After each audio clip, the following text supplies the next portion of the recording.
नमस्कार दोस्तों, स्वागत है आप सभी का हमारे YouTube चैनल पर।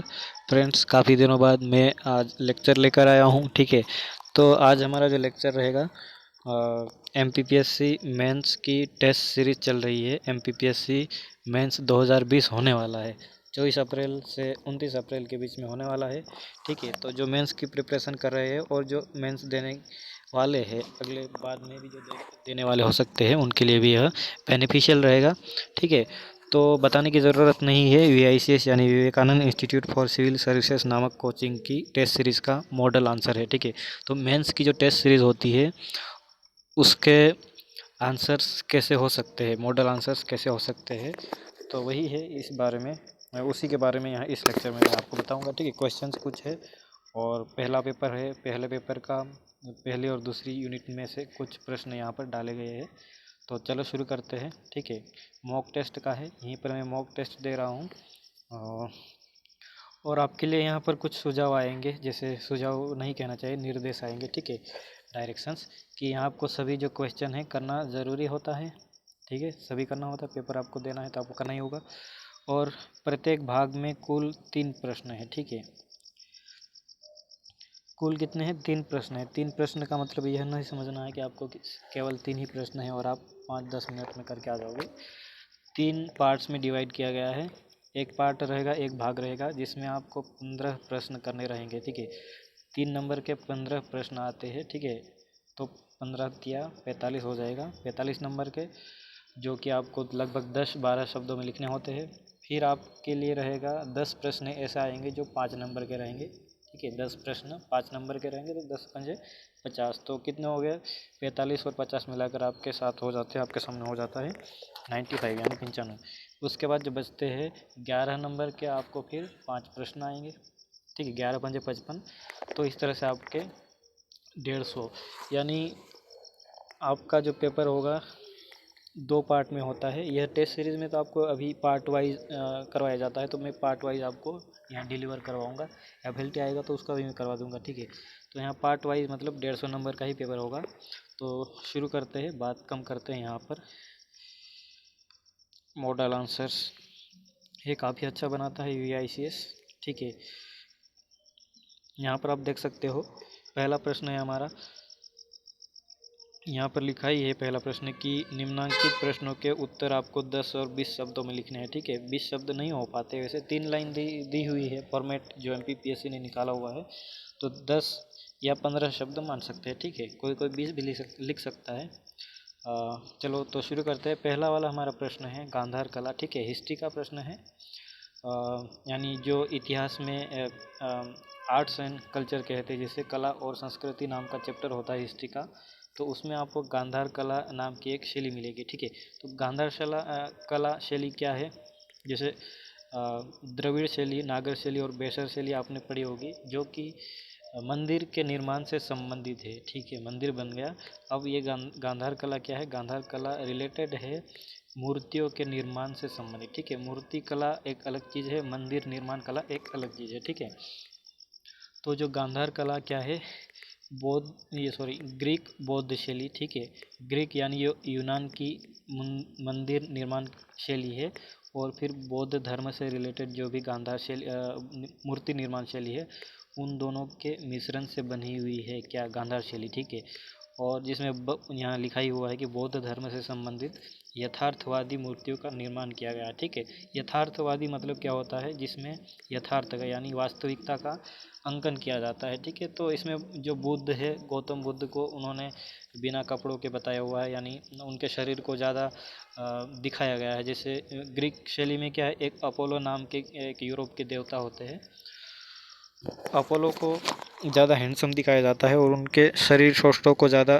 दिखाया जाता है, शो किया जाता है। तो उसी तरह से बुद्ध को भी यहाँ पर दोनों मिश्रित शैली है ना, ग्रीक और बौद्ध शैली, तो इस वजह से जो बौद्ध यानी बुद्ध की जो मूर्तियाँ बनी है गांधार कला से संबंधित, उसमें बुद्ध को अपोलो के समान थोड़ा शो किया गया, यानी दोनों के मिश्रण से बनी हुई है यह गांधार कला। फिर इसका समय अगर आपको पूछा जाए तो इसका समय आप बता सकते हो, कुषाण काल में इसका विकास होता है। ठीक है, कुषाण काल में इसका विकास होता है, और जो कनिष्क कुषाण वंश का जो कनिष्क एक शासक था, उसे क्या करता है, संरक्षित करता है। ठीक है, कनिष्क के समय ही जो बौद्ध धर्म है डिवाइड हो जाता है, यानी बढ़ जाता है हीनयान और महायान। तो कुषाण में से कनिष्क का नाम आप याद रखिएगा। इसके समय ही गांधार कला डेवलप होती है।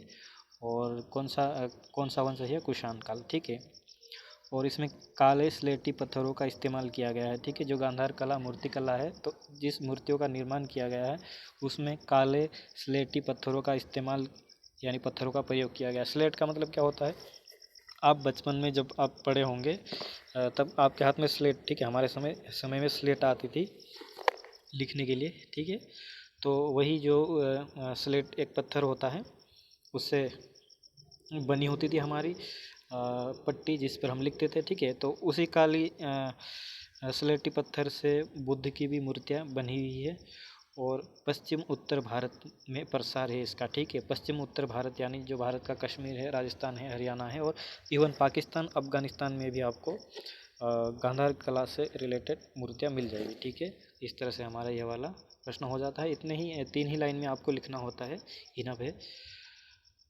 फिर अगला हमारा प्रश्न है नासिक शिलालेख। नासिक शिलालेख नासिक में है इसलिए इसका नासिक शिलालेख नाम पड़ा है। ठीक है, और इसका निर्माण कब होता है, मतलब सॉरी, इसके निर्माण करने वाले का नाम क्या है, या फिर इसे बनवाने वाले का नाम क्या है।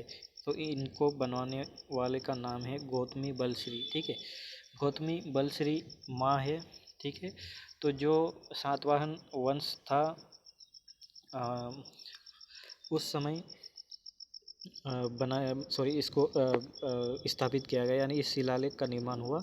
तो जो बनाने वाला कौन है, तो एक माँ है। ठीक है, किसकी माँ है वो भी मैं आपको बताऊंगा। तो गौतमी बलश्री उसका नाम है।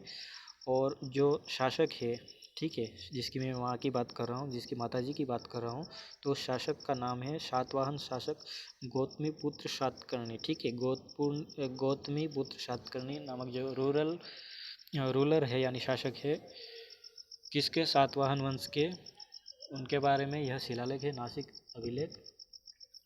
और उनकी माता श्री गौतमी बलश्री द्वारा निर्माण करवाया गया। ठीक है, उन्होंने खुद तो बनाया नहीं होगा, उनके डायरेक्शन यानी उनके निर्देश पर इसे बनाया गया। और फिर उससे रिलेटेड है, यह तो चीज़ हमने देख ही ली है। फिर क्या है, गौतमी पुत्र के विजयी अभियानों का वर्णन है। ठीक है, इसमें जो शासक हमने यहाँ देखा गौतमी पुत्र सातकर्णी है, उसके विजयी अभियानों का यहाँ पर आपको वर्णन मिलेगा। और इसी अभिलेख में सातकर्णी को क्या कहा गया है, अद्वितीय ब्राह्मण। ठीक है, जिस ब्राह्मण के जैसा कोई और दूसरा ब्राह्मण नहीं हो उसे क्या कहा जाता है, अद्वितीय ब्राह्मण। ठीक है, अब अगला प्रश्न क्या है, पुष्यमित्र शुंग। ठीक है, शुंग वंश से रिलेटेड है पुष्यमित्र शुंग। आप आंसर्स इस तरह से लिख सकते हैं, इन्होंने मॉडल आंसर्स ऐसे बुलेट्स में बनाए हैं, 4 लाइन में इन्होंने लिख दिया है, तो आप भी इस तरह से आप बुलेट बना सकते हो या एरो खींच सकते हो। ठीक है, ऐसे पैराग्राफ टाइप का आप मत लिख दीजिएगा, क्योंकि पैराग्राफ लिखने से क्या होता है, वो थोड़ा मेसी लग जाता है, ऐसा सजेस्ट किया जाता है। ठीक है, तो आप इस तरह से इसे बना सकते हो, यानी बुलेट वाइज आप आंसर लिख सकते हो। तो अगला हमारा क्या है, पुष्यमित्र शुंग। ठीक है, काफ़ी फेमस है यह रूलर।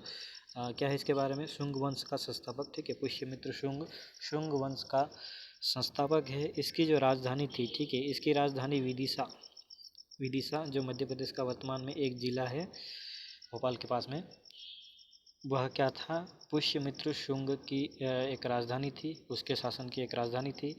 और पुष्यमित्र शुंग के बारे में कहा जाता है मौर्य वंश का जो अंतिम शासक था बृहद्रथ। ठीक है, बृहद्रथ नाम का मौर्य वंश का अंतिम शासक था, उसे पराजित करके उन्होंने शुंग वंश की स्थापना की। ठीक है, सनातन धर्म का संरक्षक। ठीक है, हाँ, इसको क्या कहा गया है, सनातन धर्म यानी जो हिंदू धर्म का प्राचीन रूप है उसका संरक्षक माना गया है, उसका प्रोटेक्टर माना गया है। लेकिन सनातन धर्म का संरक्षक और बौद्ध धर्म का विरोधी कहा जाता है इसे। लेकिन इसी के काल में जो भरूत नामक स्तूप है, ठीक है, भरूत स्तूप जो कि बौद्ध धर्म से रिलेटेड है, उससे संबंधित है, तो उसका निर्माण भी पुष्यमित्र शुंग के शासन काल में ही होता है। तो यहाँ पर एक कॉन्ट्राडिक्शन यानी एक इस बात के हमें ज़्यादा प्रमाण नहीं मिलते कि वह बौद्ध धर्म का विरोधी था, तो ऐसा होता तो हमें यह जो भरूच स्तूप है उसका निर्माण नहीं देखने को मिलता। ठीक है, तो इस तरह से आप लिख सकते हो। अगला जो है हमारा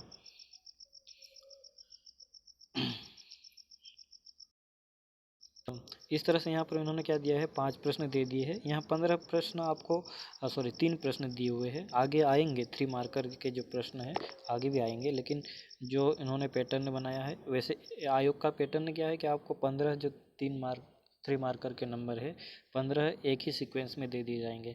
इन्होंने थोड़ा पैटर्न नहीं आया था तो इन्होंने थोड़ा ऐसे बाइफरकेट यानी डिवाइड कर दिया, यानी अलग अलग तरीके से दे दिया। यहाँ इन्होंने 3 प्रश्न दे दिए हैं, फिर आगे इन्होंने 5 मार्कर ऐड कर दिए। ठीक है, 5 नंबर के प्रश्न, तो इनको देख लेते हैं, सीक्वेंस वाइज देखेंगे, लेकिन 15 प्रश्न आपको यहाँ देखने को मिल ही जाएंगे, यानी ये 3 मार्कर के बाद में आ जाएंगे।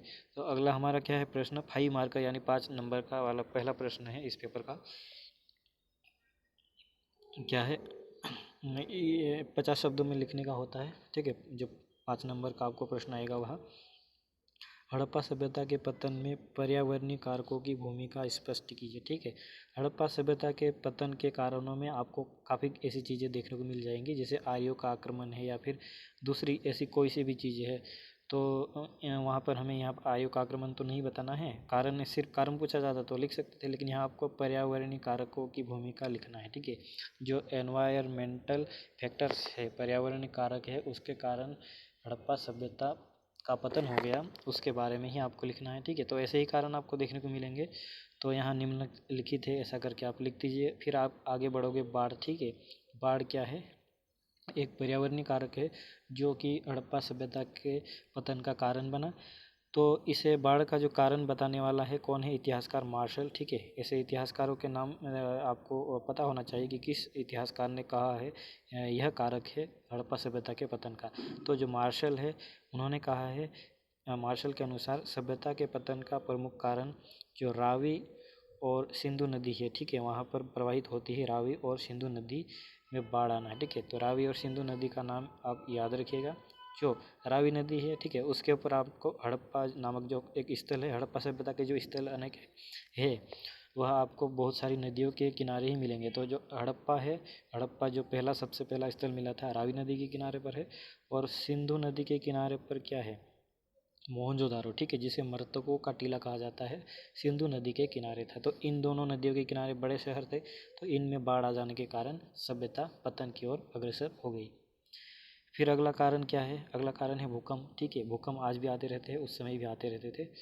तो जो राइक्स महोदय है, ठीक है, राइक्स ने कहा है कि सभ्यता के पतन में शक्तिशाली भूकंप की भूमिका हो सकती है। ठीक है, हिमालय के पास था, यानी हड़प्पा सभ्यता जो है वर्तमान अफगानिस्तान, पाकिस्तान, मेनली पाकिस्तान और पश्चिम उत्तर भारत है।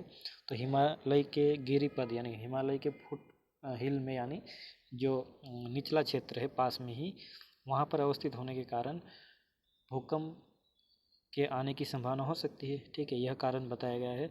अगला कारण क्या है, सूखा, जो ड्रॉट है, सूखे को भी एक वजह माना गया है। तो एक जो हिस्टोरियंस का एक ग्रुप है उस क्या कहता है, जल संकट को पतन का कारण माना है। ठीक है, जो वाटर क्राइसिस है यानी सूखे के कारण सभ्यता का पतन हो गया। अगला है क्लाइमेट चेंज या फिर जलवायु परिवर्तन। ठीक है, जलवायु परिवर्तन का मतलब क्या होता है कि जो लंबे समय में पर्यावरणीय कारक है, या फिर तापमान मान लो, या बारिश है, या फिर जो ग्लेशियर्स है उनमें परिवर्तन होना शुरू हो जाता है। यानी आप जो अभी जो ग्लोबल वार्मिंग यानी जलवायु परिवर्तन से ग्लोबल वार्मिंग हो रहा है, यानी जलवायु परिवर्तित हो जाएगा तो आपको ग्लोबल वार्मिंग यानी पृथ्वी पर गर्मी बढ़ रही है, तापमान बढ़ रहा है। तो इससे क्या होता है, इससे आपको जो ग्लेशियर्स है पिघलने शुरू होते हुए दिख जाएंगे, और उन ग्लेशियर्स के ज़्यादा पिघलने से समुद्र में जल स्तर बढ़ जाएगा। जल स्तर बढ़ जाने से जो तट पर अवस्थित शहर है वो डूबने की कगार पर पहुंच जाएंगे। ठीक है, लेकिन यह तट पर अवस्थित तो नहीं थी हड़प्पा सभ्यता, तो वहाँ पर जलवायु परिवर्तन से दूसरे प्रभाव भी आपको देखने को मिल जाएंगे। ठीक है, जो पहले बताए गए हैं, जलवायु परिवर्तन से आपको सूखा देखने को मिल जाएगा, या फिर सूखा यानी पानी की कमी हो जाना, बाढ़ यानी पानी की अधिकता हो जाना। तो सूखा और बाढ़ इसकी फ्रीक्वेंसी आपको ज़्यादा देखने को मिल जाती है। ठीक है, तो जलवायु परिवर्तन से इसे जो इस विचार को देने वाले महोदय कौन है? A.N. घोष। ठीक है, A.N. घोष के अनुसार विपरीत जलवायु परिवर्तन ने सभ्यता का विनाश किया। ठीक है, विनाश कर दिया, क्योंकि जलवायु परिवर्तन से आर्थिक और राजनीतिक परिवर्तन हुए। ठीक है, आर्थिक और राजनीतिक रूप से जलवायु परिवर्तन आर्थिक और राजनीतिक जो परिवर्तन हुए, किस कारण हुए? जलवायु परिवर्तन की वजह से। ठीक है, आज भी हम देखते हैं कि जो जलवायु परिवर्तन हो रहा है, इस वजह से जो राजनीतिक और आर्थिक परिवर्तन है वो देखने को मिल जाते हैं। ठीक है, जैसे बहुत सारे देश जो छोटे छोटे तो द्वीपों पर अवस्थित है, काफ़ी चिंतित रहते हैं कि हमें प्रॉब्लम्स हो सकती है। ठीक है, फिर अगला है पारिस्थितिक असंतुलन। ठीक है, इकोलॉजिकल इम्बैलेंस। तो जो फेयर सर्विस महोदय है, उनका कहना है कि जो वनों की कटाई है, ठीक है वनों की कटाई, संसाधनों का ज़्यादा दोहन कर लिया उन्होंने, तो इस वजह से पारिस्थितिकीय असंतुलन उत्पन्न हुआ, जिससे सभ्यता का अंत हो गया। ठीक है, फिर हमारा यह प्रश्न एक और हमारा बचा हुआ है, एक और कारण बताया गया है, उसका नाम है महामारी। ठीक है, जो पेंडेमिक आज हम देख रहे हैं, कोरोना महामारी, तो महामारी आती रहती है, काफ़ी पहले भी आ चुकी है महामारी। तो जो KVR केनेडी ने किसी महामारी को इंडिकेट किया, यानी संपूर्ण सभ्यता के पतन का कारण माना है कि कोई महामारी आ गई थी। ठीक है, तो इस तरह से हमने यहाँ पर देख लिया। आपको पूछा जाए कि पर्यावरणीय कारक कौन कौन से हैं, तो आप बता सकते हो फट्टे देकर। बाढ़ बता दीजिएगा, भूकंप, सूखा, जलवायु परिवर्तन, पारिस्थितिकी असंतुलन, देन अगला है महामारी। ठीक है, फिर हमारा निष्कर्ष हम कैसे लिखेंगे? 5 नंबर का है, इसलिए आपको ज़्यादा यहाँ पर नहीं देना है। ठीक है, निबंध टाइप का नहीं लिखना है, वहाँ भी आपको 9-10 लाइन ही मिलेगी। ठीक है, तो आपको इस तरह से पॉइंट्स में लिखना है। तो यहाँ पर पर्यावरणीय कारक सर्वाधिक प्रभावशाली रहे होंगे, तो इस तरह से यहाँ पर आप एक चार्ट में समझा सकते हो। बाढ़, भूकंप, सूखा, जलवायु परिवर्तन, पारिस्थितिकीय असंतुलन और महामारी। फिर हम आगे आते हैं, जो महाजनपद काल है, ठीक है, उसके समय पर जो आर्थिक स्थिति है उसके ऊपर आपको प्रकाश डालना है। ठीक है, बैटरी लगकर प्रकाश, बैटरी आपके दिमाग की बैटरी, और आपके हाथ यानी स्किल, लिखने की जो स्पीड है। ठीक है, स्पीड बहुत मायने रखती है। आपकी स्पीड तेज़ होगी तो आपका पेपर कंप्लीट हो जाएगा। आपका पेपर तब भी कंप्लीट होगा जब आपको पूरा कंटेंट पता हो। ठीक है, तो पढ़ना भी है आपको और स्पीड भी आपको बढ़ानी है, दोनों काम करने हैं। तो दूसरा प्रश्न है हमारा, महाजनपदकालीन आर्थिक स्थिति पर प्रकाश डालिए। ठीक है, हम प्रकाश डालते हैं यहाँ पर। तो महाजनपद काल में हुए आर्थिक विकास को द्वितीय नगरीकरण का नाम दिया जाता है। ठीक है, सेकंड अर्बनाइजेशन। भाई पहला अर्बनाइजेशन कब हुआ था? यहाँ दूसरा अर्बनाइजेशन उन्होंने दे दिया। तो पहला जो अर्बनाइजेशन, जस्ट हमने पर्यावरणीय कारक देखे हड़प्पा सभ्यता के, तो जो हड़प्पा सभ्यता थी कैसी थी? एक नगरीय सभ्यता थी। ठीक है, यहाँ वॉइस थोड़ी आपको कम आई होगी, थोड़ा आप बढ़ा लीजिएगा।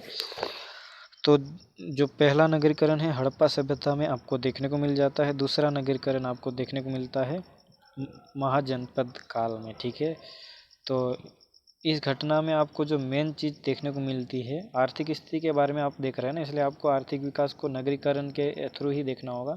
और इसमें जो आर्थिक स्थिति को बढ़ाने वाला एक चीज़ आपको यहाँ देखने को मिलेगी, उसका नाम है आयरन, यानी लोहा। भाई लोहे से क्या परिवर्तन आता है? लोहे के कारण ही मतलब जो विश्व में है औद्योगिक क्रांति आनी प्रारंभ। लोहा और कोयला कहा जाता है, तो लोहा सबसे पहले यूज़ किया जाना, पहले मनुष्य ने सबसे पहले पत्थर का यूज़ किया। ठीक है, पत्थर के बाद जो धातु उन्होंने यूज़ की वो है तांबा। तांबे के बाद आए हम लोग लोहा। ठीक है, पत्थर पता ही आपको, पत्थर के हथियार उस तरह से नहीं बनाए जा सकते जैसे तांबे के बनाए जाते हैं। ठीक है, तांबा भी लचीला होता है लोहे की तुलना में, तो तांबे के बाद जो आता है आपको लोहा, तो इस लोहे के प्रयोग ने ही आर्थिक प्रगति को सुनिश्चित किया। अब देखते हैं क्या क्या आर्थिक प्रगति हुई और किस तरह से हम यहाँ देख सकते हैं कारण क्या क्या है। लोहे के आविष्कार से वनों की कटाई आसानी से हो गई। ठीक है, जिससे कृषि भूमि का आधिक्य हुआ। लोहे के आविष्कार से क्या हुआ?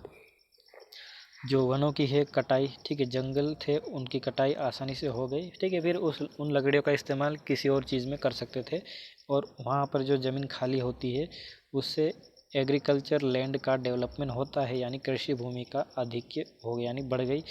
फिर जो बौद्ध धर्म में आपको देखने को मिलेगा कृषि भूमि का आधिक्य हो गया, तो कृषि करने के लिए जानवरों की आवश्यकता पड़ेगी, ठीक है। तो उन्हीं जानवरों की रक्षा का जो समर्थन करने वाला था बौद्ध धर्म, ठीक है। तो बौद्ध धर्म में क्या कहा गया कि जो पशु है उनकी बलि नहीं दी जानी चाहिए, ठीक है। सनातन धर्म में पहले बलि दी जाती थी जानवरों की, तो बौद्ध धर्म में कहा गया कि जानवरों की बलि नहीं दी जानी चाहिए। तो इससे क्या हुआ, जानवरों की रक्षा हो गई और उनका इस्तेमाल कहाँ किया जाने लगा, कृषि भूमि में। तो इससे यहाँ पर आपको आर्थिक स्थिति में सुधार देखने को मिल जाएगा। फिर रोपण पद्धति का विकास हुआ, ठीक है। रोपण पद्धति यानी जैसे चावल को किसी और जगह आप उसको उगाया जाता है, फिर उसको दूसरी और जगह लगाया जाता है, ठीक है। उसको रोपण यानी उसको रोप दिया जाता है, तो उसे रोपण पद्धति कहते हैं। तो उस पद्धति के अनुसार यानी रोपण पद्धति के विकास से कृषि यानी जो प्रोडक्टिविटी है काफ़ी बढ़ गई। फिर पशुपालन और शिकार का भी योगदान, ठीक है। पशुपालन तो हमने यहाँ देख ही लिया कि कृषि जानवरों की रक्षा उन्होंने कर ली, और फिर शिकार भी करने लगे, ठीक है। जानवरों के शिकार से उनसे वो मांस प्राप्त करने लगे, ठीक है। फिर यहाँ पर एक सर्कल में बताया गया है कि और क्या क्या अर्थव्यवस्था में क्या क्या चीज़ें शामिल थी। तो व्यापारिक मार्गों का विकास हो चुका था, ठीक है। उस समय जो ट्रेड रूट थे उसका निर्माण हो चुका था, यानी जो महाजनपद काल का सेंटर कौन था, मगध। वर्तमान में बिहार में जो मगध आता है वह था सेंटर था महाजनपद काल का। तो उस समय रेशम मार्ग आपने सुना होगा, चाइना और तिब्बत से होकर जाता था, वो यूरोप को जोड़ता था। तो उस तरह से वहाँ पर रेशम मार्ग का निर्माण हो गया था। और जो समुद्र है, अरब सागर और बंगाल की खाड़ी, वहाँ से भी व्यापार प्रारंभ हो चुका था, ठीक है। फिर शिल्प जो है, शिल्पकारों यानी कारीगरों का विकास होना शुरू हो गया। शिल्प यानी जो मिनी क्राफ्ट है, छोटे छोटे चीज़ें बनाना, जैसे क्या बोलना चाहिए, खिलौने तो नहीं कह सकते, जैसे जो अलंकरण की चीज़ें हैं, इस तरह की काफ़ी चीज़ें ग्रामीण हाटों में मिल जाती है। मैं एग्जैक्टली उन चीज़ों को नहीं रिकॉल कर पा रहा हूँ। तो शिल्प यानी छोटी छोटी चीज़ें, जैसे चूड़ियाँ बनाना है या फिर छोटे जो गहने बनाना है, और फिर जो पलंग बोल सकते हैं, इस समय तो पलंग यूज़ करते हैं, खटिया बोलते हैं, उस तरह से बनाया जाता है। हल बनाना और फिर छोटी छोटी ज़रूरत की चीज़ें है, उसे शिल्प कहा जाता है। तो उन कारीगरों का विकास हुआ। क्या शिल्प यानी जैसे वर्तमान में क्या होता है, कंपनियां, बड़ी बड़ी कंपनियां हैं, वह काफ़ी ज़्यादा मात्रा में चीज़ें बना देती है। यानी कंपनियों के निर्माण से नुकसान किसका होता है, लोगों का, ठीक है। हम लोगों को तो मिल जाता है, जो भी चीज़ें बनी बनाई मिल जाती है, लेकिन जो उसमें संलग्न है, इन्वॉल्व लोग होते हैं, उनका रोज़गार छिन जाता है ना। तो उस समय क्या होता था, लोग खुद हाथों से बनाते थे, कपड़ा भी बुनते थे, ठीक है। बुनकर जो जिसे कहते हैं, खुद का हाथों से बने हुए कपड़े पहनते थे। अभी वो मशीनों में कपड़े बनकर आ जाते हैं, ठीक है। भले वो जल्दी हो जाता है, लेकिन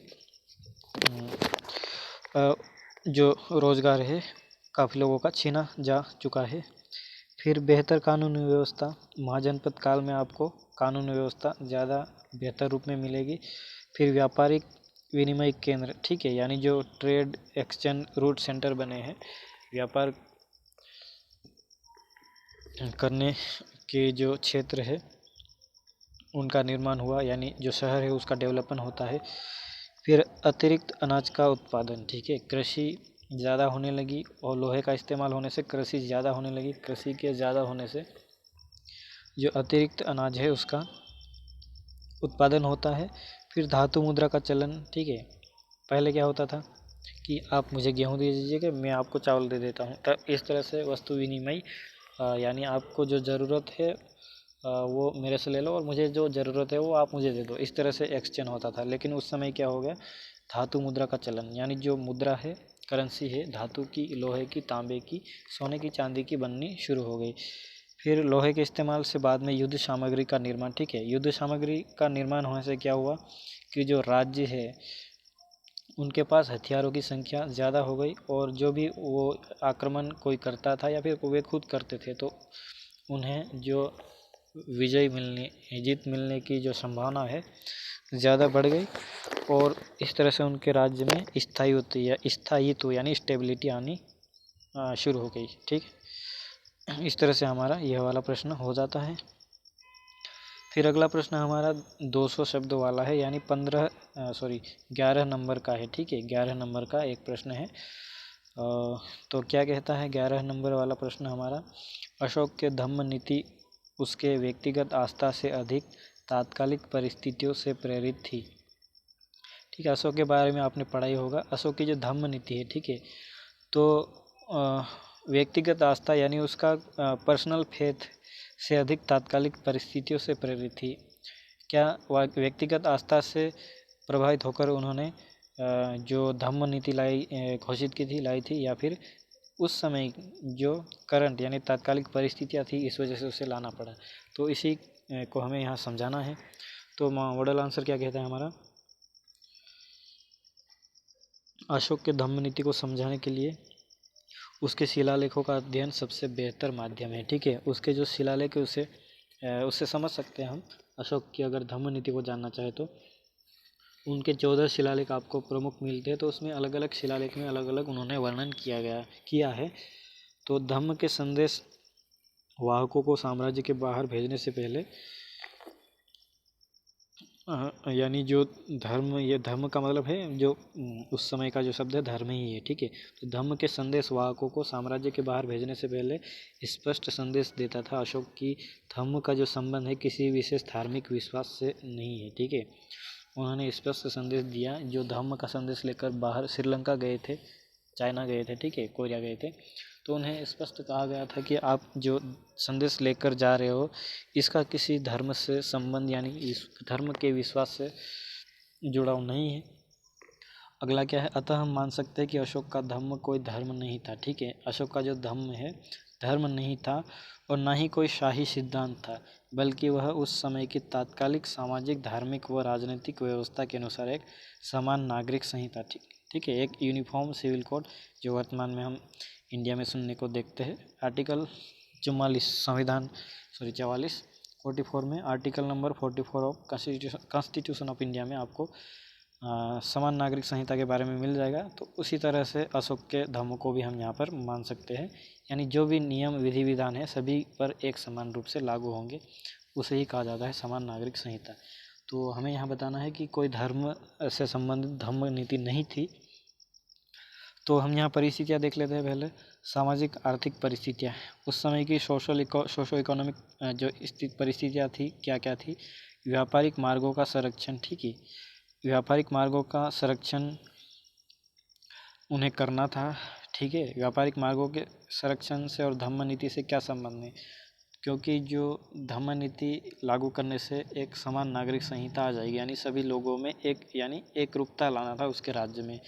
तो जो व्यापारिक रूट है वहाँ कुछ ऐसा विद्रोह ना हो जाए, या फिर किसी राज्य के किसी भाग पर जो महत्वपूर्ण व्यापारिक यानी ट्रेड रूट है वहाँ पर ऐसा हो कि वहाँ थोड़ा विद्रोह टाइप का हो जाए, विपरीत परिस्थितियाँ बन जाए, तो वहाँ पर बाधा उत्पन्न हो सकती है। ठीक है, व्यापारिक मार्ग, तो वहाँ पर भी एक एकरूपता देखने को मिल जाएगी। तो एक यहाँ पर यह हमें स्थिति देखने को मिलती है। फिर पशु बलि की रक्षा है, तो ठीक है, तो जो अशोक है उसके एक अभिलेख में कहा गया है कि पशुओं की रक्षा की जाएगी। ठीक है, उनका इलाज किया जाएगा अगर कुछ नुकसान होता है तो पशु बलि की रक्षा हेतु, ठीक है, उनके रक्षण से उन्हें क्या फ़ायदा होता है, कृषि। ठीक है, कृषि में पशु का इस्तेमाल किया जाएगा। फिर जो चतुष्वर्ण व्यवस्था, ठीक है, जो ब्राह्मण, क्षत्रिय, वैश्य, शूद्र नाम की 4 वर्ण व्यवस्था उस समय थी। ठीक है, तो उसे समाप्त करने के लिए या उस पर प्रहार करने के लिए यह लाया गया। कौन सा, समान नागरिक संहिता यानी अशोक की धम्म नीति। उन्होंने जो वर्ण व्यवस्था है उसकी आलोचना भी की है। फिर अगला क्या है, धार्मिक परिस्थितियाँ, रिलीजियस जो सर्कमस्टांसेस है क्या क्या है धार्मिक परिस्थितियों में। जो हिंदू, जैन और बौद्ध धर्म, यानी अशोक के समय भी यानी उस समय भी काफ़ी ऐसे लोग थे जो अलग अलग धर्मों को मानते थे। हिंदू धर्म तो पहले से ही था, बौद्ध और जैन का उदय होता है, आसपास ही होता है। तो इन तीनों के मध्य ऐसा न हो कि कंपटीशन हो जाए, प्रतिस्पर्धा या सांप्रदायिकता का जन्म हो जाए। तो लोगों के बीच एक हारमोनियस रिलेशन यानी सौहार्दपूर्ण संबंध बना रहे, इस वजह से धम्म नीति घोषित की गई।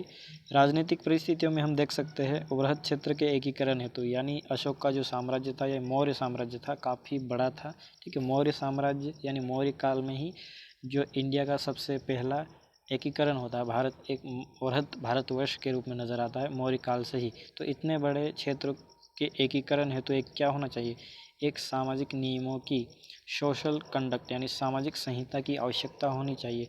यानी ज़रूरत पड़ी क्योंकि इतने डिफरेंट लोग रहेंगे तो उनके आचार विचार डिफरेंट और संस्कार डिफरेंट रहेंगे, तो उनके मध्य एक अलगाव वाली प्रवृत्ति जन्म लेगी। तो उनके बीच में एक एकरूपता कायम रहे, इस वजह से धम्म नीति घोषित की गई। ठीक है, अशोक के धम्म के सिद्धांत में क्या क्या उन्होंने बताया है। धम्म के सिद्धांत यानी धर्म के सिद्धांत में क्या क्या बताया है। अल्प पाप है। ठीक है, इस तरह से उन्होंने बताया है कि जो उसके सिद्धांत में उन्होंने कहा अल्प पाप यानी पाप की जो भी है मात्रा उसको कम किया जाए, काफ़ी कम किया जाए, बहुत कम पाप होना चाहिए यानी अल्प पाप। अत्यधिक कल्याण यानी कल्याण की मात्रा ज़्यादा होनी चाहिए। दया, ठीक है, दया आपको दिखानी है पशुओं के प्रति, मनुष्यों के प्रति, बूढ़ों के प्रति, महिलाओं के प्रति। ठीक है, दान देना है आपको, ठीक है, आपको दानी भी बनना है। सत्यवादिता, सत्य का इस्तेमाल करना है, आपको झूठ नहीं बोलना है। पवित्रता, ठीक है, शरीर और मन से आपको पवित्र रहना है। आपको वचन और कर्मों से मर्दुता, ठीक है, साधुता आप समझते ही है, आपके अंदर एक साधुता होनी चाहिए, साधुता। ठीक है, इस तरह से अशोक का हमारा यह वाला प्रश्न हो जाता है। पार्ट 2 में यानी इसी प्रश्न पत्र के दूसरे पार्ट में हम देखते हैं यहाँ पर जो 3 मार्कर के प्रश्न वाला जो पार्ट है वह यहाँ पर पुनः आ गया है। 3 प्रश्न आएंगे हमारे यहाँ पर 3 मार्कर के। बेसर शैली, ठीक है, जिस तरह से हमने पहले गांधार शैली देखी जो कि मूर्ति निर्माण कला से संबंधित थी, बेसर शैली मंदिर निर्माण कला से संबंधित है। ठीक है, तो मंदिर निर्माण कला की 3 शैलियाँ आपको देखने को मिल जाएगी। नागर शैली जो कि उत्तर भारत में प्रसिद्ध थी, ठीक है, उत्तर भारत का मतलब आप समझते ही होंगे, नॉर्थ इंडिया। और द्रविड़ शैली जो कि दक्षिण भारत की मंदिर निर्माण शैली है। और बैसर शैली जो यहाँ प्रश्न में दी गई है, यह आपको देखने को मिलेगी मध्य यानी नागर और द्रविड़ के मिश्रण से बनी हुई यानी मध्य भारत में जो मंदिर निर्माण कला आपको मिली है, कौन सी है, बैसर शैली। ठीक है, यहाँ लिखा ही गया है मंदिर निर्माण शैली जो नागर व द्रविड़ शैली का मिश्रण है, दोनों के मिश्रण से बनी है। ठीक है, तो दोनों के मिश्रण से इस शैली में विन्यास जो है द्रविड़ शैली जैसा लेकिन दृश्य नागर शैली जैसा। ठीक है, तो दोनों के मिश्रण से आप समझ सकते हो। विंध्य पर्वत से कृष्णा नदी के मध्य विकसित। ठीक है, विंध्य पर्वत जो कि मध्य प्रदेश और मध्य प्रदेश में अवस्थित है और जो नॉर्थ इंडिया और साउथ इंडिया है उसको डिवाइड करता है, तो वहाँ से कृष्णा नदी के मध्य तक इसका आपको विस्तार मिल जाएगा। अगला है कारकोट वंश। कारकोट वंश कश्मीर का एक प्रमुख राजवंश था। ठीक है, कश्मीर वर्तमान जो कश्मीर स्टेट है आप जानते हैं, तो वहाँ पर एक राजवंश था और इसकी स्थापना दुर्लभ वर्धन द्वारा की गई। ठीक है, कारकोट वंश की स्थापना दुर्लभ वर्धन द्वारा की गई और यहाँ का एक प्रमुख शासक आपको देखने को मिलेगा ललितादित्य मुक्तापीठ। ठीक है, ललितादित्य मुक्तापीठ यहाँ का एक प्रमुख शासक था। अब आते हैं फाहियान। ठीक है, फाहियान के बारे में हम जानते ही है। फाहियान कौन थे, चंद्रगुप्त विक्रमादित्य के काल में क्या क्या भारत आया, चीनी बौद्ध यात्री। ठीक है, बौद्ध धर्म से संबंधित जो भी ग्रंथ है उन्हें खंगालने के लिए एक चीनी यात्री आया और कौन से शासक के काल में आया, चंद्रगुप्त विक्रमादित्य। ठीक है, गुप्त शासक चंद्रगुप्त विक्रमादित्य के काल में भारत आया और इसकी जो रचना है फोक्यू की। ठीक है, फोक्यू की वर्ड याद रखिएगा। इन्होंने जो भारत में आए वर्णन किया, भारत की यात्रा से संबंधित जो वर्णन लिखा उस किताब में उसका नाम क्या है, फोक्यू की। ठीक है, काम किस से आए थे, यह बौद्ध राज्यों का एक अभिलेख, बौद्ध ग्रंथों के अध्ययन के लिए यह यहाँ पर आए थे और इन्होंने किताब लिखी फोक्यू की। और इन्होंने वर्णन किया मध्य भारत के लोगों का और मौसम का वर्णन। ठीक है, जो मध्य प्रदेश की जो जलवायु है इसका वर्णन आपको मिल जाएगा फाहियान की किताब में। ठीक है, यहाँ की जलवायु के बारे में बोला ही है, तो यहाँ के लोगों के बारे में भी यह बता चुके हैं। ठीक है, 3 प्रश्न इस तरह से 3 मार करके हमारे हो गए। फिर अगला हमारा है 50 शब्दों में आपको 5 नंबर वाला प्रश्न देखना है। क्या है प्रश्न? गुप्तकालीन प्रशासनिक व्यवस्था पर टिप्पणी कीजिए। गुप्तकाल की जो प्रशासन की व्यवस्था है उस पर आपको टिप्पणी करना है। ठीक है, तो गुप्तकालीन शासकों ने केंद्रीकृत प्रशासनिक व्यवस्था का निर्माण किया। ठीक है, और जो गुप्त वंश है उससे संबंधित प्रश्न आया है। तो उस समय जो प्रशासनिक व्यवस्था थी, एडमिनिस्ट्रेटिव सिस्टम था उस समय का, कैसा था उसके बारे में हमें यहाँ देखना है। तो केंद्रीकृत प्रशासनिक व्यवस्था का निर्माण किया। केंद्रीकृत मतलब क्या होता है कि जो सेंटर है यानी जो राजा है उसके पास ज़्यादा शक्तियाँ होगी और उसके जो नीचे काम करने वाले लोग रहेंगे उसके पास कम शक्ति रहेगी। यानी सर्वाधिक शक्तिशाली कौन होगा? राजा होगा। और जो केंद्र कौन सा होगा उसका, जहाँ पर जो भी राजधानी है। जैसे आप मान लीजिए इंडिया की कैपिटल दिल्ली है। इंडिया को एक संघ है, यानी भारत का जो संविधान है कैसा है? संघीय। संघीय का मतलब होता है जहाँ पर जो केंद्र है यानी केंद्र सरकार ज़्यादा शक्तिशाली है और राज्यों को उसके अधीन काम करना पड़ता है। ठीक है, तो उसे ही कहते हैं केंद्रीय या फिर संघीय व्यवस्था। तो मान लीजिएगा कि उस समय जिस तरह से केंद्र सरकार ज़्यादा शक्तिशाली है तो राजा उस समय राजा होते थे, तो राजा ज़्यादा शक्तिशाली थे उस समय। ठीक है, तो राजा और उसकी हिरार्की दे रखी है, यानी प्रशासन की हिरार्की। तो राजा वंशानुगत, ठीक है, राजा का बेटा ही राजा होता था। ठीक है, कोई ऐसा वहाँ पर ऐसा नहीं था कि इलेक्शन होता था कि दूसरा कोई बन जाए। तो वंशानुगत होता था राजा का पद। उत्तराधिकारी स्वयं मनोनीत। ठीक है, राजा खुद मनोनीत कर देता था या फिर कोई ऐसा भी होता था जो बेटा जी कोई अपने पापा जी को मारकर राजा बन जाता था। या लेकिन वंशानुगत ही होता था, या राजा का जो बेटा या राजा के ब्लड रिलेटिव ही राजा बनते थे। फिर राजा के पास एक मंत्री परिषद होती थी, मिनिस्टर, काउंसिल ऑफ मिनिस्टर्स। तो इसकी सहायता करती थी, हेल्प करती थी, और संख्या निश्चित नहीं है। ठीक है, कितने लोग हैं उतना वो वहाँ पर उस समय निश्चित नहीं था। प्रांत यानी राज्य, प्रोविंस कहते हैं।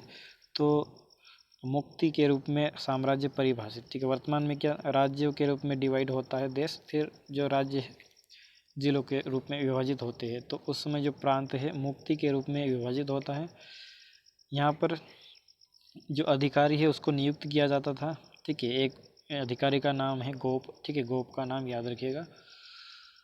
जिला, ठीक है, प्रांतों के नीचे जिले होते थे। तो जो जिला है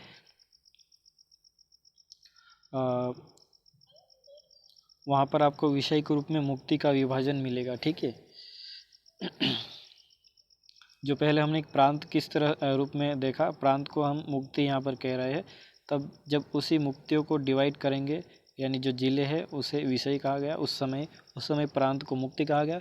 अब उसी मुक्ति को अगर हम डिवाइड करेंगे तो जिले बन जाएंगे, उस मुक्ति को डिवाइड करेंगे तो विषय बन जाएगा। ठीक है, यानी जो प्रांत है उससे नीचे जिला बनेगा। तो जिला और विषय एक ही यहाँ पर माना गया है। और जो जिलाधीश है या फिर जो विषय बना है उसके प्रमुख को विषयपति की पदवी दी गई या फिर उसे कहा गया विषयपति। उसके बाद जिले के बाद जो यूनिट आती है, इकाई आती है, प्रशासन की सबसे छोटी इकाई है ग्राम, और इसका जो हेड होता है ग्रामिक। ठीक है, ग्रामिक इसका प्रमुख होता है। अब इसका जो निष्कर्ष है क्या है? गुप्तकालीन प्रशासन केंद्रीकृत था। ठीक है, सेंट्रलाइज्ड था, लेकिन उस पर सामंतवाद का प्रभाव था। सामंतवाद यानी जो शक्तियों का बंटवारा।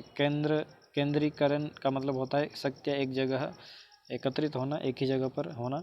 और जो सामंतवाद का एक मतलब होता है शक्तियों का बंटवारा, यानी जो शक्तियाँ है अलग अलग क्षेत्र के सामंतों को डिवाइड कर देना। तो वहाँ पर आपको केंद्रीकृत स्वरूप भी देखने को मिल जाता है, लेकिन सामंतवाद का उदय भी आपको देखने को मिल जाएगा गुप्त प्रशासन के समय।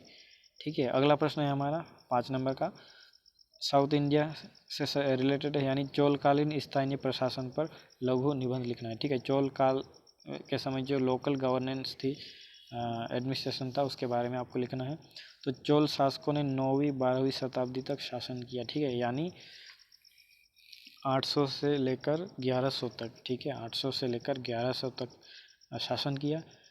चोलकालीन प्रशासनिक व्यवस्था में आपको केंद्रीकरण के साथ साथ स्थानीय स्वशासन का मिश्रित स्वरूप देखने को मिल जाएगा। यानी जो सेंट्रलाइजेशन में पहले भी कह चुका हूँ कि आपको केंद्रीकरण में ज़्यादा शक्तियाँ एक ही जगह पर मिलेगी। स्थानीय स्वशासन का मतलब क्या होता है कि जो शक्तियाँ है उसको डिसेंट्रलाइज यानी विकेंद्रीकृत किया जाता है। जैसे कि वर्तमान में जो स्थानीय स्वशासन है हमारे यहाँ के पंचायती राज मानते हैं या फिर नगरीय निकाय है जो शहरों में होते हैं, तो उसे डिसेंट्रलाइज करना यानी शक्तियों का बंटवारा करना होता है, यानी लोगों के अंतिम जो लोग हैं उनको भी शासन में भागीदारी का मौका दिया जाता है, ठीक है। तो चोल काल में ही आपको केंद्रीकरण के भी तत्व मिल जाएंगे और स्थानीय स्वशासन का भी रूप यानी मिश्रित रूप आपको यहाँ पर देखने को मिल जाएंगे। आगे क्या है, जो केंद्रीय प्रशासन है वहाँ का, ठीक है, सेंट्रल एडमिनिस्ट्रेशन है, वहाँ का हेड है राजा, ठीक है। राजा क्या है, सर्वोच्च पदाधिकारी होता था और राजा की प्रतिमा मंदिरों में स्थापित की जाती थी, ठीक है। जो राजा की जो प्रतिमा है, मूर्ति है, मंदिरों में स्थापित की जाती थी। उन्हें एक भगवान के रूप में यानी भगवान या भगवान का जो दूत है उसके रूप में उसे दर्जा दिया गया, स्टेटस दिया गया। प्रांतीय प्रशासन कैसा था वहाँ का, प्रांतीय प्रशासन में आपको मंडल मिल जाएगा, ठीक है। मंडल का मतलब होता है एक राज्य ही है उसे ही मंडल कहा जाता है। तो उस समय जो मंडल है 8-9 मंडलों में डिवाइड था। जो राजा प्रांत जो राज्य था 8 या 9 मंडलों में डिवाइड आपको मिल जाएगा, ठीक है। मंडल को फिर आप वलनाडु में डिवाइड करोगे, ठीक है। वल को फिर नाडु में, वलनाडु क्या है, प्रशासनिक इकाई है, और जो नाडु है नाडु जो क्षेत्र है वहाँ पर आपको लगान वसूली के कार्य से संबंधित काम देखने को मिल जाएगा। नाडु जो आप सुनते हो तमिलनाडु, ठीक है, तमिलनाडु, तो वही नाडु है। अभी तो वर्तमान में आपको राज्य मिलेगा, लेकिन कि कुछ लोगों का समूह, जैसे तमिलों का जो क्षेत्र है उसे तमिलनाडु कहेंगे, ठीक है। तो उस समय तमिलनाडु यानी उसी समय उस समय के नाम से प्रेरित होकर ही तमिलनाडु का नाम रखा गया है, ठीक है। फिर वही नाडु आपको और डिवाइड होते हुए देखने को मिल जाएगा। किस में डिवाइडेड है नाडु, कुर्रम, और कुर्रम किस में डिवाइड है, ग्राम या फिर ऊर, ठीक है। जो कुर्रम और ग्राम या ऊर है यह क्या है, स्थानीय प्रशासन, ठीक है। जैसे आज के हमारे गांव है उसी तरह के लोकल एडमिनिस्ट्रेशन है।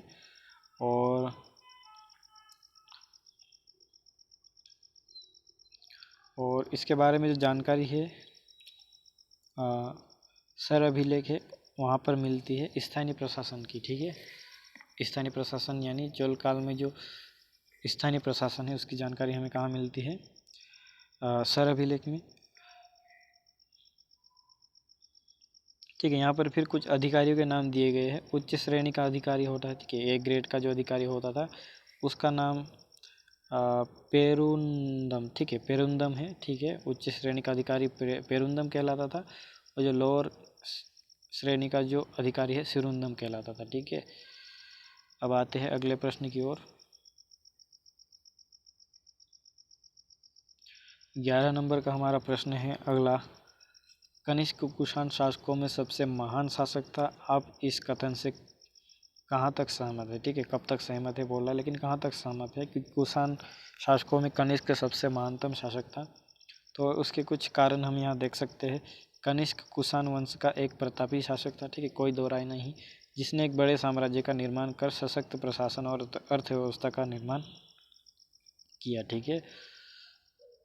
प्रतापी शासक था कनिष्क कुषाण वंश का और एक बड़े साम्राज्य का उन्होंने निर्माण किया और एक सशक्त प्रशासन और अर्थव्यवस्था का विकास किया। कनिष्क ने सामाजिक और सांस्कृतिक क्षेत्रों में भी काफ़ी उन्नति की, जिसका प्रभाव तात्कालिक समाज में देखा जा सकता है, ठीक है। अगला क्या है, क्या क्या विशेषता है कनिष्क के काल की। कनिष्क का जो साम्राज्य है आक्सस नदी से लेकर गंगा नदी तक विस्तृत था, ठीक है। कनिष्क के साम्राज्य में मध्य एशिया का एक भाग, ईरान का भी एक भाग, संपूर्ण अफगानिस्तान, संपूर्ण पाकिस्तान, उत्तर भारत के कुछ भाग पर कब्जा किया था। ठीक है, कनिष्क का साम्राज्य आप इतने विस्तृत क्षेत्रों में देख सकते हो। फिर कनिष्क ने विश्व प्रसिद्ध रेशम मार्ग पर नियंत्रण किया। ठीक है, कनिष्क के शासनकाल की एक प्रमुख विशेषता यह है कि जो सिल्क रूट है, तिब्बत से होकर यूरोप तक पहुंचने वाला जो रेशम मार्ग है, उस पर नियंत्रण किया, और जिससे क्या हुआ, कनिष्क के साम्राज्य विश्व अर्थव्यवस्था से जुड़ गया और उसकी अर्थव्यवस्था में काफ़ी उन्नति हुई। ठीक है, फिर स्वर्ण सिक्कों के प्रचलन यह दिखाता है कि कनिष्क के शासन के अंतर्गत आर्थिक विकास था। सर्वाधिक शुद्ध सिक्के चलाए। ठीक है, जो शुद्ध सिक्के हैं सोने के, किन्होंने चलाए? कनिष्क के शासनकाल या फिर कुषाणों ने। कनिष्क बौद्ध धर्म के महायान शाखा का समर्थक था। ठीक है, जो कनिष्क था, बौद्ध धर्म का जो विभाजन होता है, एक तो हीनयान और एक महायान। ठीक है, तो जो कनिष्क है कौन सी शाखा का समर्थक था? महायान। उसने महायान शाखा को संरक्षण प्रदान किया, विभिन्न धर्मों व पंथों के बीच समान व्यवहार की नीति अपनाई। ठीक है, फिर कनिष्क ने चौथे बौद्ध संगीति का आयोजन करवाया। जो बौद्ध धर्म की 4 संगीतियाँ होती है, तो लास्ट वाली जो चौथी बौद्ध संगीति है उसका आयोजन कनिष्क के काल में होता है, कश्मीर में होता है, कश्मीर के कुंडलवन में। वहीं पर बौद्ध धर्म 2 भागों में डिवाइड हो जाता है। फिर अगला क्या है, कनिष्क के काल में मूर्तिकला की गांधार शैली का विकास हुआ। ठीक है, जो 3 मार्कर हम देख रहे थे ना, कुषाण काल में, कनिष्क के काल में गांधार मूर्ति कला शैली का विकास होता है, जिस पर ग्रीको रोमन संस्कृति का प्रभाव देखा जा सकता है। ठीक है, तो जो उन्होंने सिल्क रूट पर उन्होंने क्या किया, नियंत्रण किया, कंट्रोल किया। इस वजह से उसके नियंत्रण से जो संपर्क है इंडिया के साथ ग्रीक का या फिर रोमन साम्राज्य, उसके संपर्क से जो मूर्तिकला है इंडिया और यानी जो बौद्ध मूर्तिकला है और ग्रीक की मूर्तिकला है, उसके मिश्रण का प्रभाव हमें यहाँ पर देखने को मिलता है, और उसे कहते हैं गांधार शैली। कनिष्क ने फिर 78 ईस्वी में क्या किया, शक संवत चलाया। जो शक संवत है कनिष्क ने 78 ईसा पूर्व में चलाया। तो शक संवत शकों ने नहीं चलाया था। ठीक है, कुषाणों में भी किसने? कनिष्क ने। तो कनिष्क के काल में ही तक्षशिला, ठीक है, जो प्रमुख शिक्षा केंद्र के रूप में उभरता हुआ आपको देखने को मिल जाएगा। मथुरा मूर्ति निर्माण शैली का विकास भी हुआ। ठीक है, एक तो गांधार मूर्ति कला शैली होती है, एक और मथुरा मूर्ति कला शैली। तो जो दोनों शैली है उनको आप देख सकते हो कुषाण के काल में ही। चैत्य विहार और स्तूपों का निर्माण इन्होंने किया। ठीक है, चैत्य और विहार क्या है? चैत्य जो बौद्ध धर्म से संबंधित पूजा स्थल है, विहार बौद्ध धर्म के जो भिक्षु है उनके निवास के रूप में बनाए जाते थे विहार, और स्तूप है जिसमें किसी बौद्ध संत के जो अवशेष है, ठीक है, उसको संग्रहित कर, कंजर्व कर, संरक्षित कर उसके ऊपर स्तूप बनाया जाता था। ठीक है, अब इन सब आप पॉइंट्स को देख सकते हो और फिर आप बता सकते हो कि कनिष्क क्यों बाकी और कुषाण शासकों से ज़्यादा महान था, और 11 नंबर आपके पक्के। ठीक है, 11 नंबर तो नहीं मिलेंगे, लेकिन अगर आप प्रयास करते हो, अटेम्प्ट करते हो अच्छे से, तो आप 8-9 नंबर भी ले आए तो काफ़ी बड़ी बात है। ठीक है, आगे हम लोग तीसरे पार्ट में। ये थोड़े 5-6 ऐसे, सॉरी 2-3 ऐसे आपको क्या मिलेंगे, इस तरह से बिखरे हुए क्वेश्चंस मिलते हैं, लेकिन बाद वाले जो मैं आपको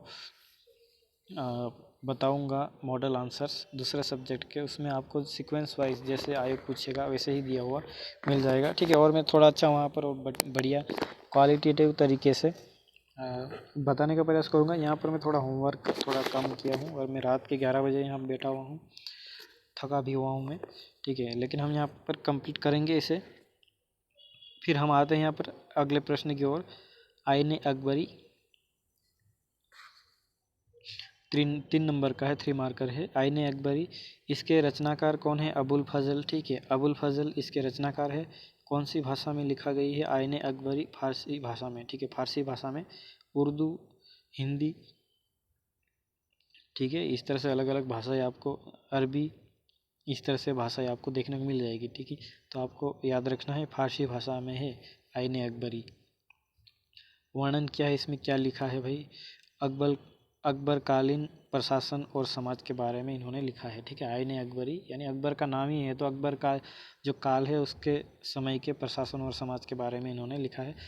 चंदावर का युद्ध, चंदावर का युद्ध किस किस के मध्य होता है, मोहम्मद गौरी और जो गढ़वाल शासक है जयचंद। ठीक है, जयचंद जिन्होंने पृथ्वीराज चौहान के अगेंस्ट लड़ा था, उस समय गौरी का दोस्त था ये, लेकिन बाद में जब पृथ्वीराज चौहान को पराजित किया गया धोखे से जयचंद के सहयोग से, लेकिन बाद में वही गौरी जयचंद के अगेंस्ट हो जाता है 1194। ठीक है, 1194 में चंदावर का युद्ध होता है, उसमें जयचंद के साथ गौरी लड़ता है और जयचंद की वहाँ पर पराजय होती है, जयचंद वॉज डिफीटेड। और फिर परिणाम क्या होता है, उत्तर भारत पर गौरी का नियंत्रण हो जाता है। ठीक है, मोहम्मद गौरी का नियंत्रण उत्तर भारत पर हो जाता है। फिर अगला हमारा 3 नंबर का प्रश्न है मामलुक वंश।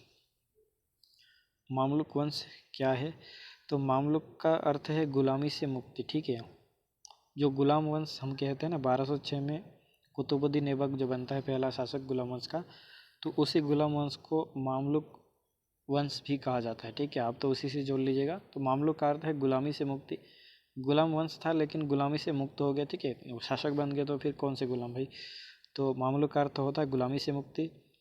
इस वंश के 11 शासकों में से 3 शासक दास थे। ठीक है, 3 ऐसे शासक थे जो दास थे, एक तो कुतुबुद्दीन ऐबक, फिर दूसरा है इल्तुतमिश, अब तीसरे का नाम मुझे याद नहीं आ रहा है। ठीक है, 2 के नाम भी काफ़ी है, और इसके जो संस्थापक है, इसके फाउंडर कौन है, कुतुबुद्दीन ऐबक है।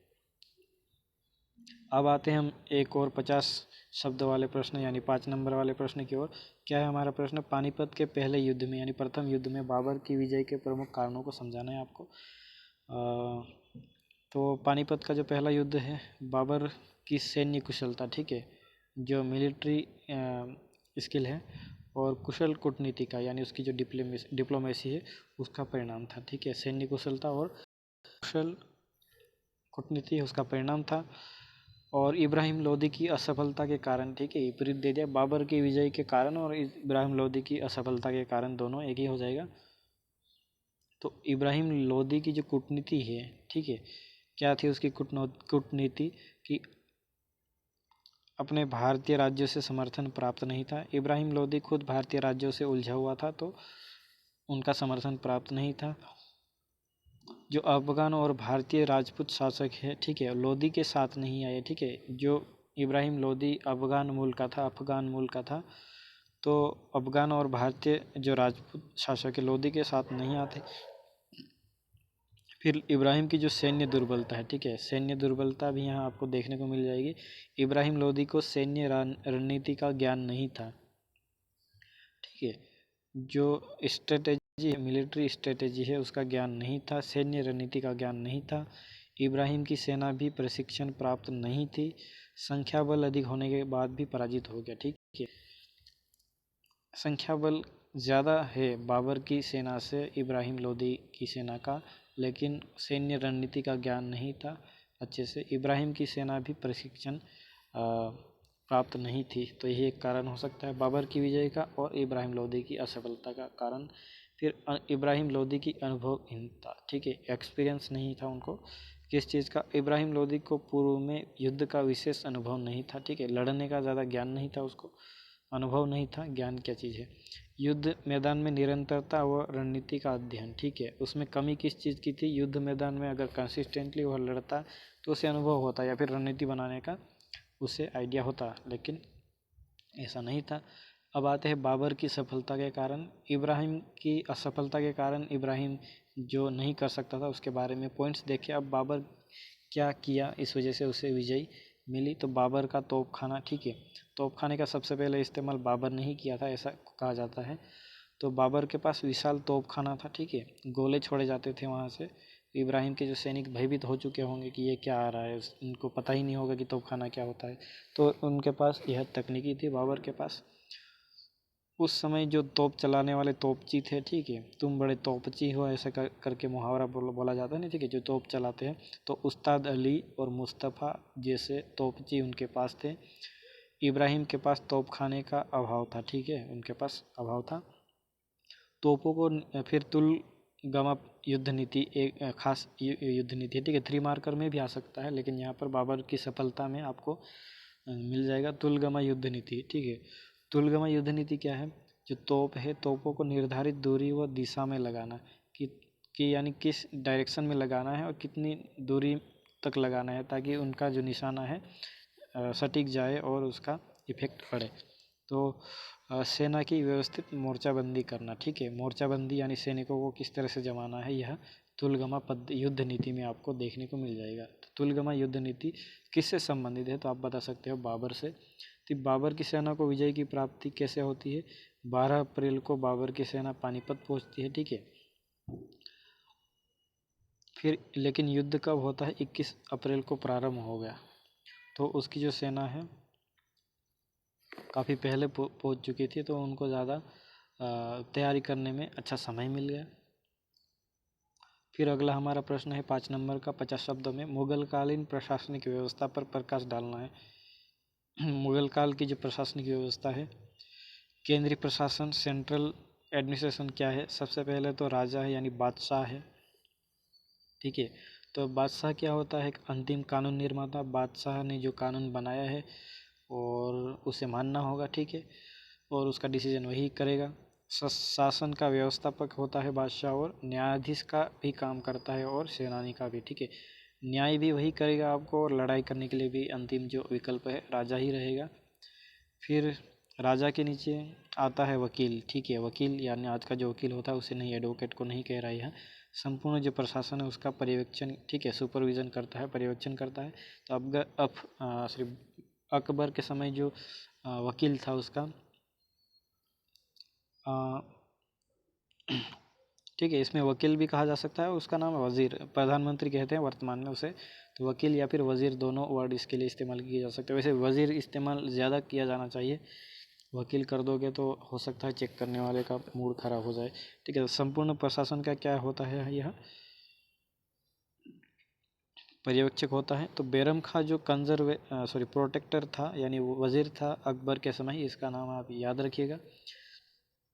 फिर दीवान ए आला, ठीक है, वहीं वजीर के नीचे आपको दीवान ए आला जो वित्त मंत्री का वर्तमान में होता है ना, उसी तरह का जो राजकोष है उसे संभालने वाला वित्त विभाग का प्रमुख, उसका नाम है दीवान ए आला। फिर मीर बख्शी, ठीक है, सैन्य विभाग का प्रमुख, जिसे वर्तमान में जो सेनाध्यक्ष होता है, ठीक है, उसी तरीके का मीर बख्शी, और मीर बख्शी सेना विभाग का प्रधान होता था।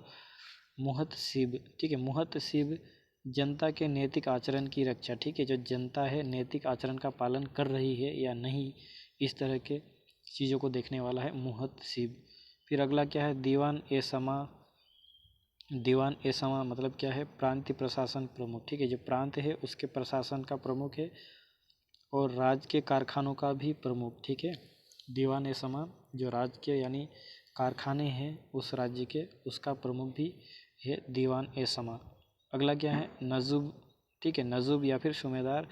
वो सूबेदार यानी जो रक्षा से संबंधित कार्य करता है। उसाल कार्यकाल, उसाल वर्ड का भी मुझे एग्जैक्टली इसका अर्थ अभी यहाँ पर मैं रिकॉल नहीं कर पा रहा हूँ। जो नजुब या सूबेदार, वर्तमान में जो सूबेदार होता है ना, ठीक है, इंस्पेक्टर के स्तर का होता है, तो वही जो लॉ एंड ऑर्डर यानी कानून व्यवस्था को संभालने का काम करता था, ठीक है। उसके बाद प्रांतों में जो न्यायपूर्ण शासन व्यवस्था स्थापित करना प्रमुख कार्य करने वाला कौन था? सरदार, ठीक है, सरदार जो कि जिले का प्रमुख होता था। फिर प्रांतों का विभाजन आपको मिल जाएगा, और प्रांतों का विभाजन इस तरह से किया गया है, ठीक है। जो प्रमुख अधिकारी है प्रांत के, उसमें आपको एक कोतवाल देखने को मिल जाएगा, ठीक है। कोतवाल जो वर्तमान में पुलिस प्रशासन, ठीक है, अभी जो पुलिस प्रशासन होता है उसी को उस समय कोतवाल या कोतवाली विभाग कहा जाता था। अब आगे आते हैं, अगला 11 नंबर का और प्रश्न हम यहाँ पर देख लेते हैं। अगला प्रश्न क्या है, अलाउद्दीन के विजयी अभियानों को विस्तार पूर्वक समझाइए। अलाउद्दीन के विजय अभियान को समझाना है। क्या क्या है, अलाउद्दीन खिलजी के विजय अभियान है हमारे।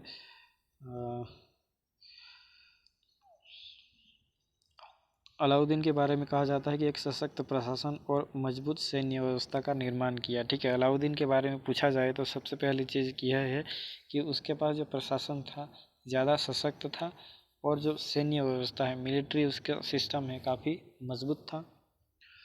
और उसका स्वाभाविक परिणाम क्या था, विजय अभियान। सैन्य व्यवस्था मजबूत होगी तो विजय अभियान है उसकी फ्रिक्वेंसी ज़्यादा बढ़ जाएगी। इस वजह से आपको खिलजी के समय काफ़ी विजय अभियान देखने को मिल जाएंगे। तो इस विजय अभियानों ने खिलजी के साम्राज्य विस्तार को आगे बढ़ाया और इसी के परिणाम स्वरूप खिलजी ने एक वृहद क्षेत्र में अपना साम्राज्य स्थापित कर लिया। ठीक है, अब आते हैं यहाँ पर उसके बुलेट्स सर्कल में कुछ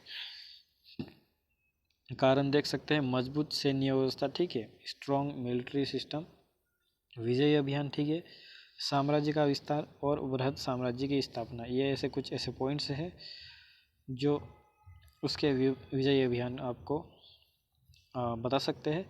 सबसे पहले तो उत्तर भारत के विजय अभियान, ठीक है, उस अलग अलग पार्ट्स में इन्होंने विजय अभियान शुरू किया। तो उत्तर भारत का विजय अभियान सबसे पहले आपको देखने को मिलेगा गुजरात अभियान 1299 में। ठीक है, तो गुजरात के शासक बघेल राय कर्ण और उसकी जो राजधानी थी अनहिलवाड़, ठीक है, उन पर कंट्रोल किया।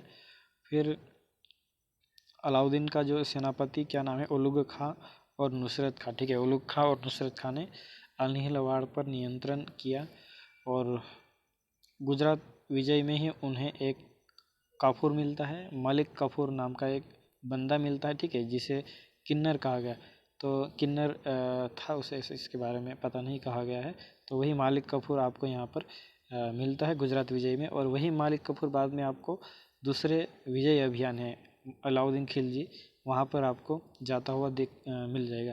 तो बाद में गुजरात विजय के बाद है रणथंभौर विजय, ठीक है, राजस्थान का रणथंभौर विजय 1301 में गुजरात से वापसी के दौरान राजपूताना विजय का प्रयास किया गया। ठीक है, तो यहाँ पर क्या हुआ, रणथंभौर पर अलाउद्दीन ने आमिर खां को पराजित कर कब्जा किया। ठीक है, अलाउद्दीन ने किस पर कब्जा किया, रणथंभौर पर, और किसे पराजित किया, आमिर खां को पराजित किया। फिर चित्तौड़ विजय, ठीक है, चित्तौड़ विजय में 1303 में अलाउद्दीन ने राणा रतन सिंह को पराजित किया। ठीक है, 1303 में अलाउद्दीन ने राणा रतन सिंह को पराजित किया और चित्तौड़ पर विजय प्राप्त की। अब आगे क्या है, मालवा विजय। ठीक है, मालवा विजय यानी जो मध्य प्रदेश का हिस्सा है वहाँ से भी जुड़ा हुआ है अलाउद्दीन खिलजी। ठीक है, तो एमपी की हिस्ट्री में भी यह आपको पूछा जा सकता है। तो 1305 में राजा हरनंद पर आक्रमण किया। कब, 1305 में। और मालवा पर इन्होंने नियंत्रण स्थापित किया। और मालवा के कौन कौन से क्षेत्रों पर नियंत्रण किया, उज्जैन, मांडू और चंदेरी। चंदेरी, ठीक है, उज्जैन, मांडू एंड चंदेरी पर कंट्रोल किया।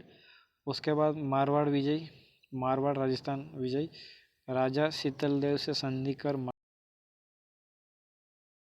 मारवाड़ का राजा था शीतलदेव, उससे संधि कर मारवाड़ को दिल्ली सल्तनत का हिस्सा बना लिया। 1308 में मारवाड़ विजय की है। उसके बाद है जालौर विजय। ठीक है, जालौर विजय, तो जालौर विजय कनेर देव पर, जालौर विजय के राजा कौन थे, कनेर देव पर आक्रमण किया और 1305 में अलाउद्दीन ने जालौर पर विजय प्राप्त कर ली। ठीक है, 1305 में अलाउद्दीन ने जालौर पर विजय प्राप्त कर ली और कनेर देव पर आक्रमण किया। ठीक है, यहाँ बता चुका हूँ। अब आते हैं दक्षिण विजय, साउथ इंडिया का जो है क्षेत्र, उस पर विजय, देवगिरी पर आक्रमण। ठीक है, देवगिरी पर 1306 से 1307 में मालिक काफूर, ठीक है, जो वही मालिक काफूर है जो गुजरात विजय के उपरांत अलाउद्दीन खिलजी को मिलता है। तो वही मालिक काफूर 1306-1307 में देवगिरी पर भेजा जाता है और देवगिरी पर नियंत्रण स्थापित कर लेता है। अब अगला कौन सा है, तेलंगाना पर विजय। ठीक है, तेलंगाना में मालिक काफूर ने 1308 में प्रताप रुद्रदेव को पराजित कर तेलंगाना पर नियंत्रण कर लिया। देन होयसल विजय। ठीक है, होयसल जो आप विजयनगर साम्राज्य वाला हिस्सा देखते हो, होयसल यहाँ पर आपको द्वार समुद्र नामक स्थान है, वहाँ पर अचानक आक्रमण कर काफूर ने बीरबल्लाल को पराजित किया। ठीक है, होयसल विजय की। फिर पांड्य राज्य पर भी विजय की है। अलाउद्दीन खिलजी के सेनापति ने सुदूर प्रायद्वीप पर आक्रमण किया और मदुरै में मंदिरों को लूटा। ठीक है, मंदिरों को उन्होंने लूटा। अब अगला कौन सा है? ठीक है, यहीं तक था अलाउद्दीन खिलजी की विजय यात्रा, हमने यहाँ तक देखी। एक बार और इसको थोड़ा नज़र दौड़ा लेते हैं। गुजरात विजय है, ठीक है, रणथंभौर विजय, चित्तौड़गढ़ विजय, मालवा विजय, मारवाड़ विजय, जालोर विजय। ठीक है, दक्षिण विजय में हम देखते हैं देवगिरी पर आक्रमण, तेलंगाना विजय, होयसल विजय, पांड्य राज्य पर विजय। ठीक है, अब थोड़े 3 मार्कर के प्रश्न देख लेते हैं यहाँ पर, जो 10-20 शब्दों में आपको लिखना है। पहला क्या है? खिजिर खां। तो खिजिर खां की भूमिका क्या है? सैयद वंश का एक संस्थापक शासक है। ठीक है, खिजिर खां उन्होंने शासन किया, सैयद वंश से जुड़ा हुआ है। तैमूर लंग के आकर दिल्ली का सुल्तान बनता है। ठीक है, तैमूर लंग के आक्रमण के बाद दिल्ली का सुल्तान बना। सल्तनत काल में शासन करने वाला एकमात्र शिया राजवंश। ठीक है, शिया जो है मुसलमानों की शिया और सुन्नी शाखा होती है ना, उससे जुड़ा हुआ शासक था, एकमात्र शिया राजवंश था। फिर आगे आप देखते हो चौसा का युद्ध। ठीक है, चौसा का युद्ध किस लिए प्रसिद्ध है? जो मुगल शासक हुमायूं है और अफगान शासक शेर शाह के मध्य युद्ध होता है। घटना 26 जून 1539 बक्सर के निकट चौसा में यह युद्ध होता है। हुमायूं की पराजय होती है। ठीक है, फिर कालिंजर विजय 1545 में शेरशाह ने कालिंजर पर नियंत्रण हेतु आक्रमण किया। कीरत सिंह ने रीवा बघेल राजाओं के संरक्षण मतलब चले गया कि जो कालिंजर का शासक था कीरत सिंह, रीवा के बघेल राजाओं के संरक्षण में चले गया और कालिंजर का किला जीत लिया गया। किसके द्वारा? शेरशाह के द्वारा। बट शेरशाह की मृत्यु इसी अभियान में हो गई। ठीक है, गोला उन्होंने गलत तरीके से दाग दिया गया था, उनमें आग लग गई, फिर इनकी डेथ हो गई थी। ठीक है, तो यहीं तक आज का सेशन हम यहाँ पर स्टॉप करते हैं और इसका जो पार्ट 2 है यहाँ पर मैं आपको कंप्लीट करवा दूँगा। इसी में है यहाँ पर कुछ एक प्रश्न हमारे यहाँ पर बचे हुए हैं। ठीक है, तो आई होप आप सभी को अच्छा लगा होगा। और काफ़ी समय बाद बना रहा था तो थोड़ी आदत बनाने की जो प्रैक्टिस थी थोड़ी डिविएट हो गई थी, यानी वंचित, यानी क्या कह सकते हैं, डिस्ट्रैक्शन हो गया था। इस वजह से मुझे लगता है मैंने प्रयास तो किया है, बढ़िया किया है। और मेंस के जो मॉडल आंसर्स है उसको मैं आपके सामने इस तरह से डिलीवर करने का प्रयास करूँगा। प्रीलिम्स के मॉक टेस्ट भी मैं लेकर आऊँगा, लेकिन पहले इन चीज़ों को मैं कंप्लीट करूँगा, उसके बाद हम उसे शुरू करेंगे। तो आई होप आप सभी को यह वाला सेशन इन्फॉर्मेटिव लगा होगा। दूसरा पार्ट लेकर मैं जल्दी ही आऊँगा। अच्छा लगा हो तो आप सभी चैनल को सब्सक्राइब कर लें जो नहीं किए हो, और अपने दोस्तों के साथ शेयर करना ना भूलें। तो जय हिंद, जय भारत दोस्तों, मिलते हैं हम अगले सेशन में। धन्यवाद।